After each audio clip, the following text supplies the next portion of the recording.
전남의 복숭아 농장에서 올해 처음으로 복숭아 탄저병이 발생했습니다.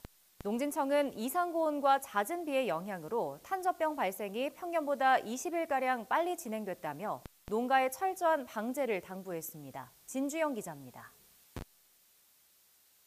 올해 첫 복숭아 탄저병이 전남 지역에서 발생했습니다. 농촌진흥청은 전남 순천과 화순의 복숭아 농장에서 복숭아 탄저병이 발생했다고 최근 밝혔습니다.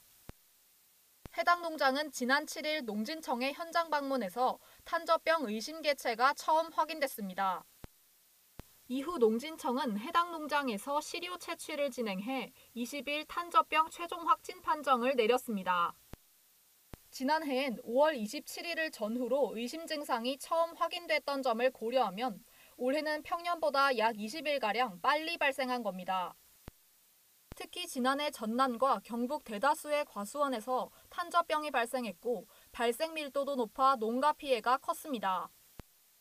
전남이나 이런 경북 지역 같은 경우는 모든 가원이 100% 탄저병이 발생을 했고 피해 과율 자체도 평균 한 30%, 100개 중에 30개 정도는 탄저병 피해를 받을 정도로 발생을 많이를 한 거죠. 복숭아가 탄저병에 걸리면 어린 열매에 짙은 갈색 반점이 생기고 점차 병변이 커지면서 열매 겉면이 함몰됩니다. 이때 주황빛 포자가 형성되는데 이 포자가 빗물과 바람에 날리면서 다른 열매에 연쇄적으로 감염을 일으키게 됩니다. 복숭아 탄저병은 열매 성숙기와 수확기에 온도와 습도가 높은 환경에서 주로 발생합니다. 이번 봄철엔 기온이 평년에 비해 높고 누적 강수량이 많아 탄저병 발생에 적합한 환경이 조성됐다는 게 농진청의 설명입니다. 실제로 전남 지역의 5월 첫 주 누적 강수량은 117.6mm로 평년보다 2배 이상 많았습니다. 기온 역시 평년보다 8도가량 높은 29도까지 오르기도 했습니다.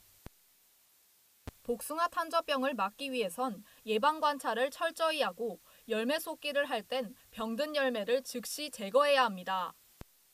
또 복숭아에 봉지를 씌워 병원균의 감염을 막는 게 중요합니다.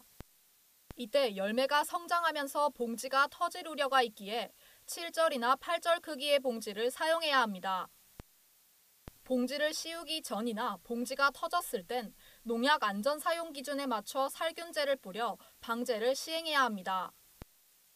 한편 농진청은 탄저병 확산을 막기 위해 농가의 방제를 돕는 어플리케이션을 7월 중에 배포할 계획입니다.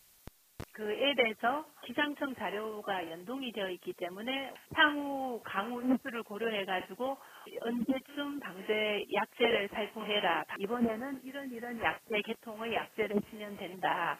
이런 부분까지 알려주는 앱입니다. 어플리케이션이 상용화되면 농가의 방제 결정을 돕는 데 크게 기여할 것으로 보입니다. NBS 진주영입니다.